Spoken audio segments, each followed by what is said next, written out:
皆さんごきげんよう、上川薫です。今回取り上げる話題はマイナンバーカードの問題です。菅政権ではマイナンバーカードに様々な機能を盛り込むことを公言しています。その中において一つ気になるニュースがありました。それはマイナンバーカードに学校の成績を紐付けるというニュースです。このニュースを受けて Twitter などの反応を見てみると、学校での成績が全て残るようなことになれば、それは大人になった時一つ汚点として評価され、そのことが人生に悪影響を与えるかもしれない。これは情報として非常に危険なものだという批判が集まりました。果たしてその批判というものが当たっているのかどうかについても、今回のニュースを見て少し考えていきましょう。それではまずどのようなニュースが流れていたのか見ていきましょう。マイナカードに学校の成績、対象小中学生2023年度にも、保険証や運転免許証との一体化など、デジタル化の鍵を握っていくのがマイナンバーカード。近い将来、小中学生の学校の成績も管理することになる可能性も。政府は、小中学生の学習履歴や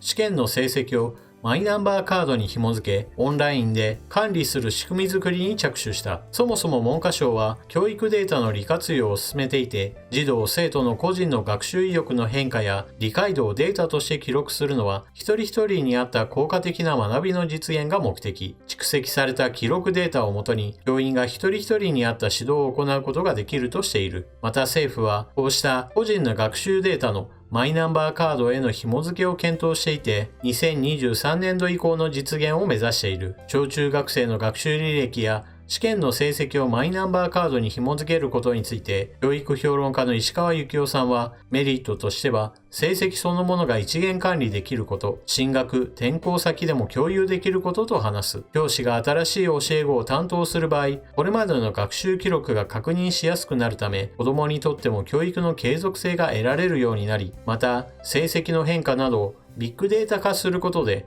将来の教育に活かせるという。さらに、今までは書類ベースだった転校や転入の手続きがデータで簡単にやり取りできるようになり、教師の仕事の軽減につながるという。一方でデメリットについて石川幸夫さんは、個人情報漏洩の危険があり、取り扱いについては慎重かつ慎重というくらいのものが必要になってくると思いますと話す。記事では小学校・中学校時代の成績というふうに言及されているわけですが、ツイッター上ではこの成績という部分だけが特にクローズアップされて、その人の人生の小学校、中学校、高校、短大、大学、専門学校、また各種学校それぞれの全ての学校の成績が全て記録され、それが一生残るかのように受け止めている方というのが結構いて、そのために批判が渦巻いていました。そのため、第一報だけではなく、次の日の記事も少し見てみましょう。マイナンバーカードで学校の成績がわかる？文科省に詳細を聞いた。マイナンバーカードに小中学生の成績が紐付けられる。12月16日、ツイッターでそのようなニュースが話題になった。文部科学省は、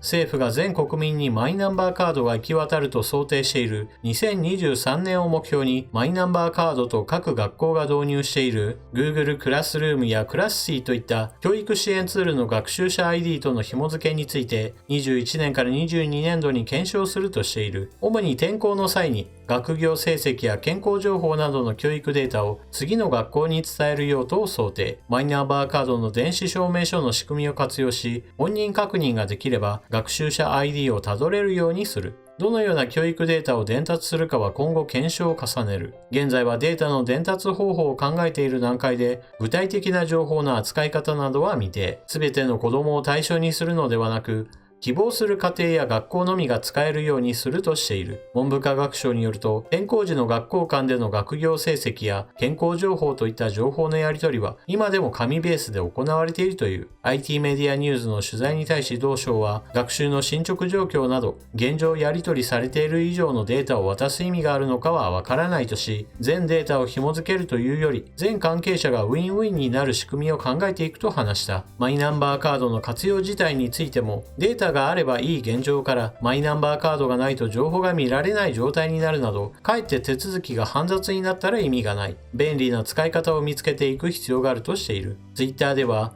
情報漏洩の危険があるとする声も上がっている。同省はマイナンバーカードの IC チップを本人確認に使うだけで、マイナンバーと成績の紐付けは行わないとし、万が一マイナンバーが漏れたとしても、そこから成績がバレることはないと説明した。もちろん情報漏洩がないようにするが、どういう情報を扱うかによって、扱いの重さを考える必要がある。機微な情報を紐付けるなら、セキュリティを厳重にするが、そういう情報を扱う意味があるかも疑問とし、紐付ける情報についても検討を重ねるとしている。まず最初に結論から言うと、批判する側の声というものは少し大げさだということです。批判する人たちの言い分としては、小学校、中学校、高校、大学、もしくは短大や専門学校、各種学校などにおける成績が全て残り、それがいつでも誰でも閲覧可能であるかもしれないという危険性を指摘されているわけです。しかし、今回の記事を2つ読めばわかりますが、取り扱われる情報というのはかなり限定されたものです。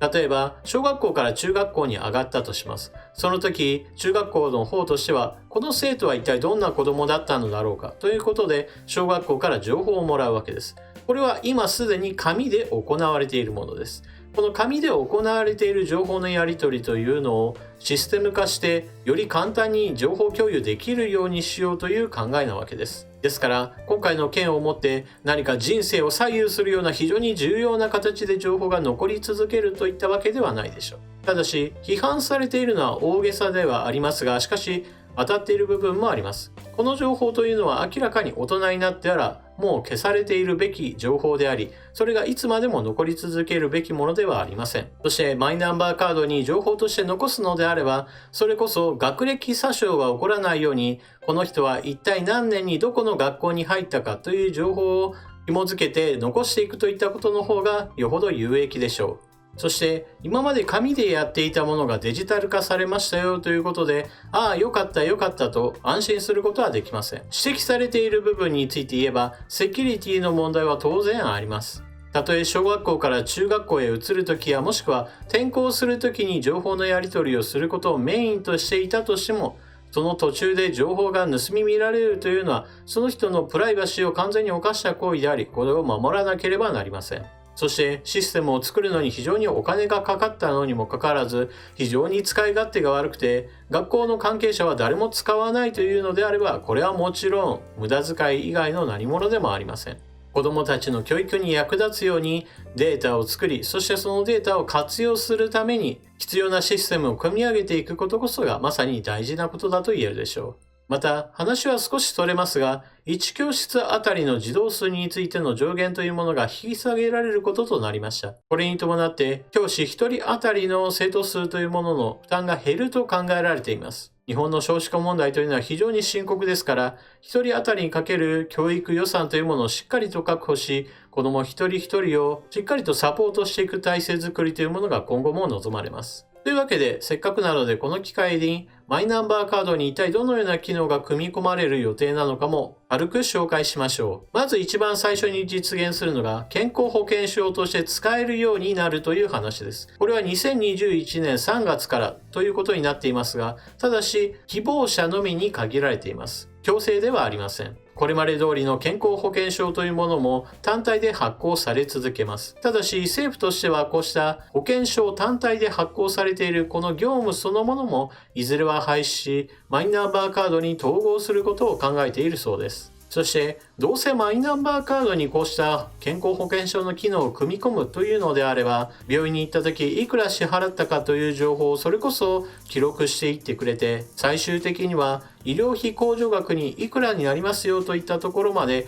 自動的にしてくれたらいいのになどということも考えます。他には運転免許証も2024年度の統合というものを目指して動いています。こちらはマイナンバーカードと統合されることによって、例えば引っ越した際に住所が変わったから警察署に行って運転免許証の住所変更手続きをしようといったそうした一手間がなくなります。なんだその程度かと思われるかもしれませんが、こうした一手間というものがあちこちに様々積み重なっているものをなくしていくということが非常に大事です。少なくとも国民の側にとっても、わざわざ役所に行って住所変更した後、次は警察署に行って住所変更もしないとなといったそういった一手間もなくなりますし、それと同時に警察署の方としてもわざわざ窓口業務というものをしなくて済むわけですから、なくていい手間というものはどんどんとなくすべきでしょう。そして保他には医師や看護師といった国家資格の情報などについてもどんどんとマイナンバーカードとの統合というものを計画しているそうです。こちらの方はそれぞれの資格で一体何年に統合されるかというのは少し記事を読み込んでみても見つかりませんでしたが、少なくとも統合して困るといったことはないのではないかと思います。あれこれ機能をマイナンバーカードに詰め込んでいくよという話なので、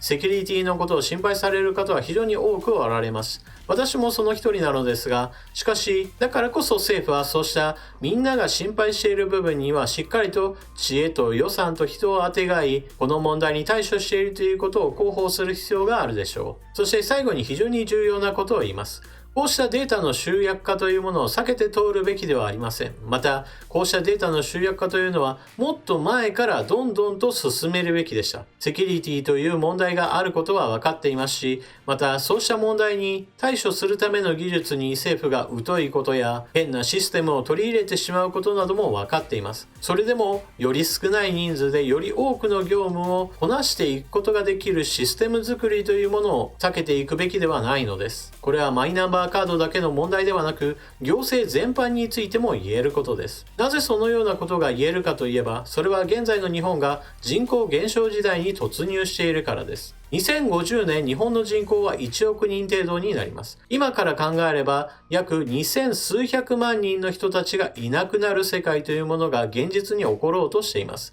そしてその予測というのはおそらく当たるでしょう。そのような人口が減った中において今と同じ社会システムが続けられるかといえばそんなことはありません。ほとんどの業務において人手が足りないということになり、行政サービスは大幅に劣化することになるでしょう。ですからそのようなことを見据えて、より少ない人数でより効率的により多くの業務をこなせるシステム作りに今から取り組んでいかなければならないのです。ですから問題点があればその問題点にどう対応していくか、そのための変化を恐れずに改善に改善を重ねていくという、そうしたマインド作りを作り上げることが今の行政には求められているのです。これまでうまくやってこれたんだからいいじゃないかではなく、これから先の時代のことを考えると現状維持ではもう足りませんよという認識を持つことがより多くの人々に共有されればいいなと私は思っています。そしてこの動画の出発点であったマイナンバーカードと学校の成績の話から随分と横道に進れているので、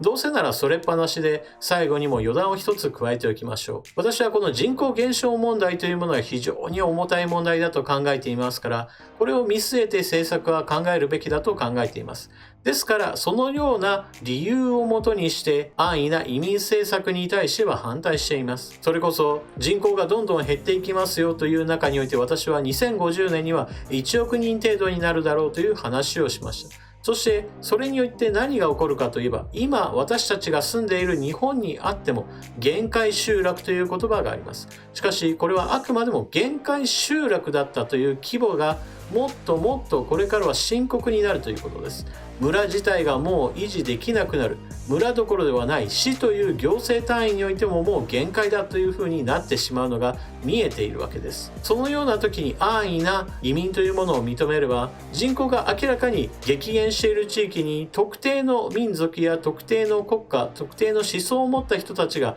大量にやってくれば簡単に行政組織を乗っ取ることができるのですから、何かの政策について考えるときというのは今が大丈夫かどうかではなく、将来どうなるかといった日本の状況と照らし合わせた上で考える必要があると私は考えています。ですから現状であればやる必要がないよねという話には、必ずその先にじゃあ未来はどうなろうという視点も持たないと、今の政策というものは十分に語り尽くせないのではないかと私は思っています。皆さんは今回の話を聞いてどのようなことを考えられたでしょうか。ぜひともコメントしていってください。それでは動画を最後までご視聴いただきありがとうございました。チャンネル登録していない方はぜひともチャンネル登録してまた見に来てくれると嬉しいです。そして動画を見終わったら評価ボタンのクリックもぜひともよろしくお願いします。それでは次の動画でまたお目にかかりましょう。またね。